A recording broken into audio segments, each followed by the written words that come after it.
I am incredibly honoured to be here with you today. My first PCA show, and I've watched from afar for many years. I'm a little guy from England who loves cigars, and I write about cigars. More and more, I spent time getting involved in this industry. I wrote the 50th anniversary book for Joya de Nicaragua. I've just finished writing the biography of Nick Perdomo that's just going into print. And I am absolutely thrilled to have been asked to join with the PCA and collaborate on the third book in my series Around the World in 80 Cigars. You may have heard of it, you may not. I've got a little table by the front lobby there. You can come and see me, talk about it, you'd find out what it's about. But today is about explaining to you a little bit about what my books are about and why they're different to what is already out there. And I'm absolutely thrilled to have been joined by not one, not two, but all three of the Newmans. The Holy Trinity is here. The Father, the Son, and Bobby, that makes you the Holy Ghost, right? I am so pleased to have these guys with me. They are the nicest people in the industry, as I'm sure you all know. Very, very courteous, kind, understated people. They make amazing cigars, so thank you for joining me. So I could stand up here and tell you for the next half an hour what a splendid chap I am and what amazing books I write, but I think it would be better if you heard the Newmans say it, right? So no pressure, guys, but we worked together on the second in the series, Around the World in 80 Cigars, There and Back Again. The first book, The Travels of an Epicure, was published in 2019, and when I started to put together the next one, the very first people I approached were the Newman family, and I wrote to Drew and I pitched it to him and said, look, now everybody knows what my books are about, or they've started to see.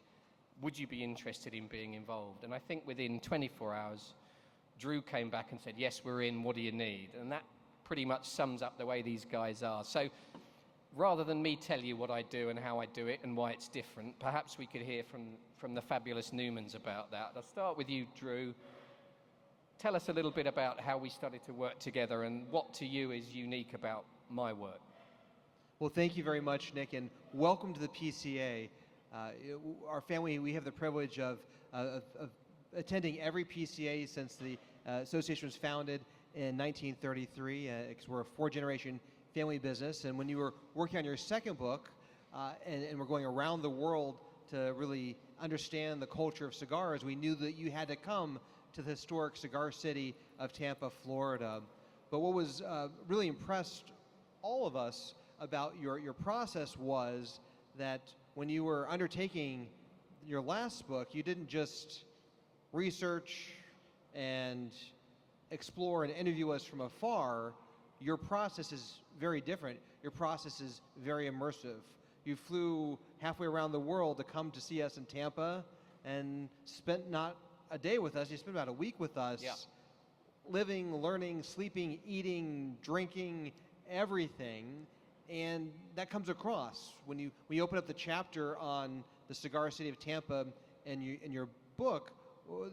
The first thing you see and read about is not really cigars. It's about the community, the culture of cigars in Tampa, the people, the chickens that run down the streets in Ybor City, going to a baseball game and smoking cigars with my dad, having Bobby drive you all around the city. And to get a history of our community. And so your immersive process really comes across in your book, and we're so excited that PCA has engaged you to take that process and now go around the United States to communities all across the country and really explore and understand and document the wonderful cigar community that we have here in America. Yeah, absolutely. Thank you. And just to explain a little bit more, so the books are stories. Every chapter is a standalone chapter about somewhere. It's about amazing people in amazing places and smoking cigars that make those memories. And that, to me, is what cigar smoking is about. We have lots of really great books that document histories, that are coffee table glossy books. They talk about brands and they talk about old sizes and Cuba and things like this.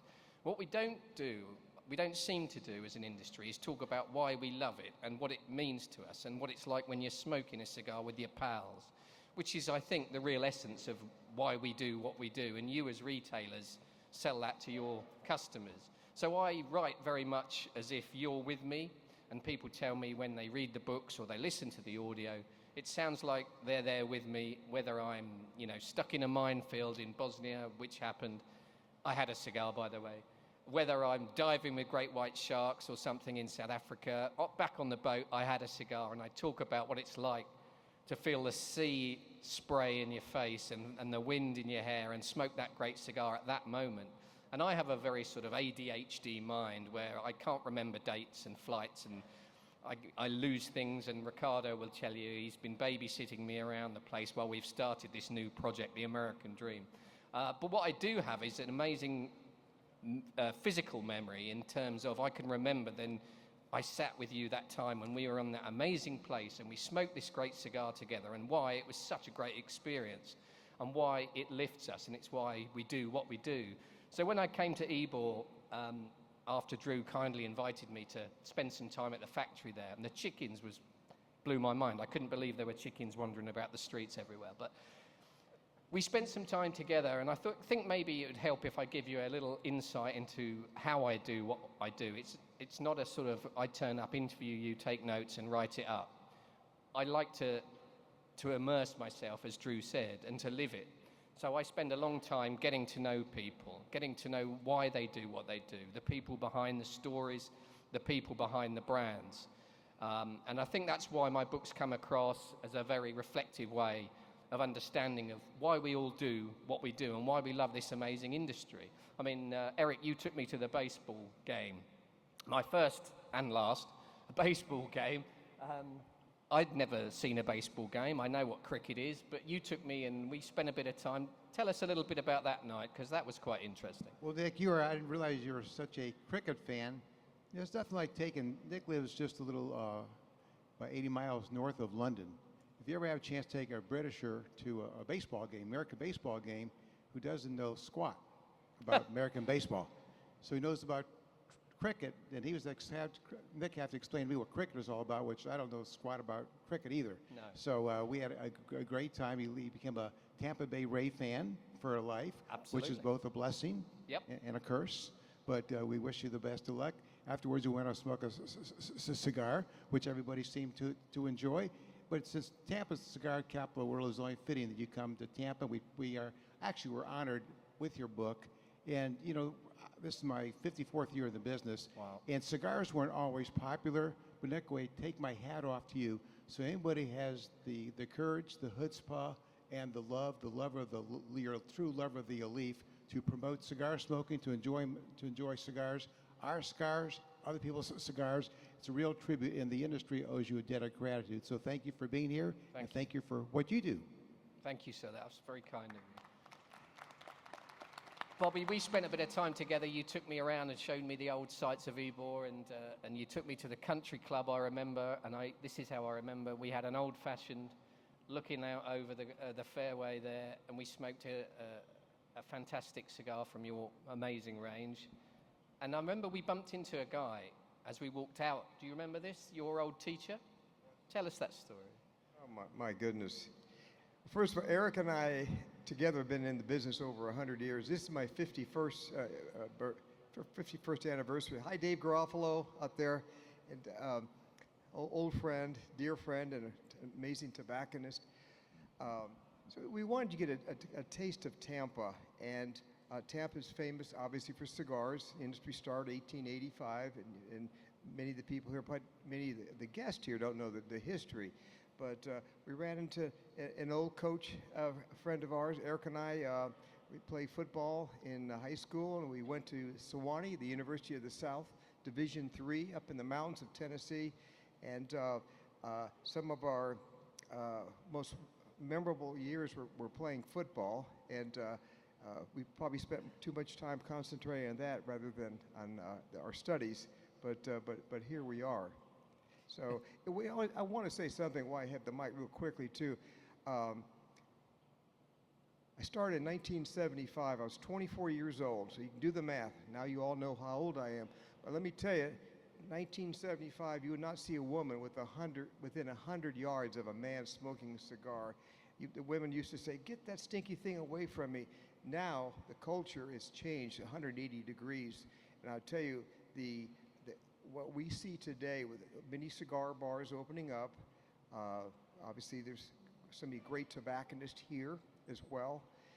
But the culture of cigars is to me, this is the golden era of cigars, right? The interest of cigar, the interest. We just went.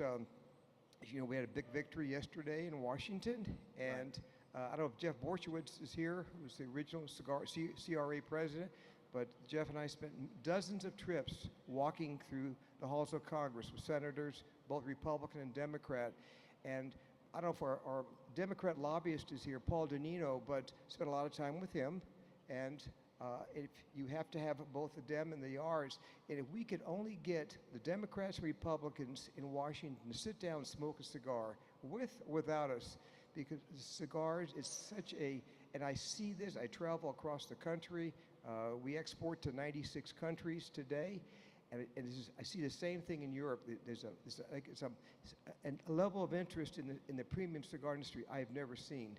And what you're doing, it just helps further tell the story about what the great things that cigars do, the relaxation, the celebration, everything.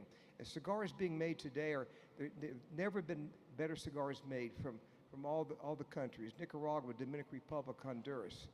Yeah. So it's just thank you for allowing us to be part of your book. I'm thrilled that you are, and thank you for that. And that's a good point about the ladies as well.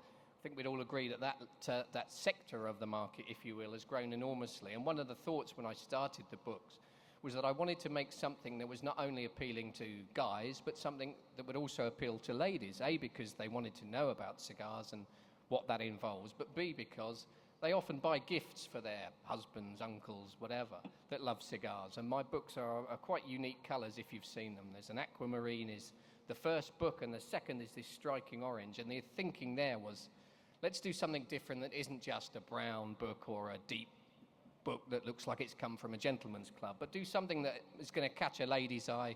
She might buy that as a gift. And then incidentally, a lot of you have said, I enjoyed your book, I was chuckling to it, and my wife said, what are you laughing at? So I gave her the book, and so many of people have said to me that their wives have enjoyed it too. So that's a lovely thing, and another thing that you can do to sell that to your customers. And the whole idea of this collaboration is, especially with the American Dream, is that we go round America to the heartlands of the cigar industry here. And I visit shops and lounges and meet your customers and sign some books. And we get people to understand why we love what we do. Drew, I think the American Dream is a great title, particularly for you guys, because I know how important it is to you to have the last remaining working cigar factory for hand-rolled cigars in America. Tell us a little bit about the American Dream and why it's a good fit for you. Well, this year our country is celebrating the 250th anniversary of the founding of the United States, but America's cigar tradition stretches back even further, back to 1612, when the first crop of tobacco was planted in the Virginia colony. And tobacco fueled the economy of the early Americas. George Washington, Thomas Jefferson, and many other founders grew tobacco. At the time of the American Revolution, cigars and tobacco was grown in all 13 colonies, and cigars were enjoyed pretty much everywhere. And so the United States has a rich history of cigars, of tobacco growing, cigar making, and certainly enjoyment around the country. But sometimes that story gets overlooked or is forgotten. And I think what your book is going to do is send you all across the United States to really understand the cigar culture in the West, in the South, in the Northeast, the Midwest, the Plain States, all around the United States, and really celebrate this tradition of American cigar making, American cigar smoking, American tobacco farming that stretches back 400 years. And it's a story that needs to be told, and it's a story that everyone will enjoy, whether you light up a fine cigar or whether your spouse does.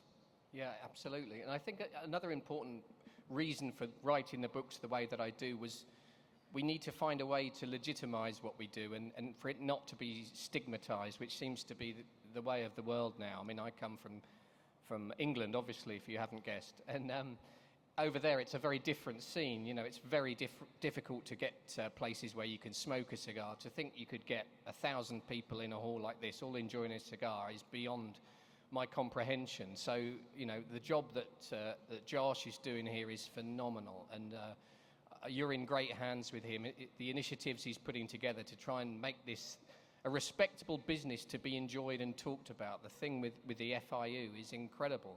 And I think that's part of the reason that I wanted to write the books, because if you talk about food, if you talk about travel, if you talk about wine, there's lots and lots of in-depth books about those things, serious literature, but there didn't seem to be anything along those lines for cigars, and that's why I wanted to write a book that you had to read. It's not just a picture book. You know, someone famously said to me, why are there no photos in there? And I deliberately put no photos in there because it's a book you need to read. It's a serious piece of literature.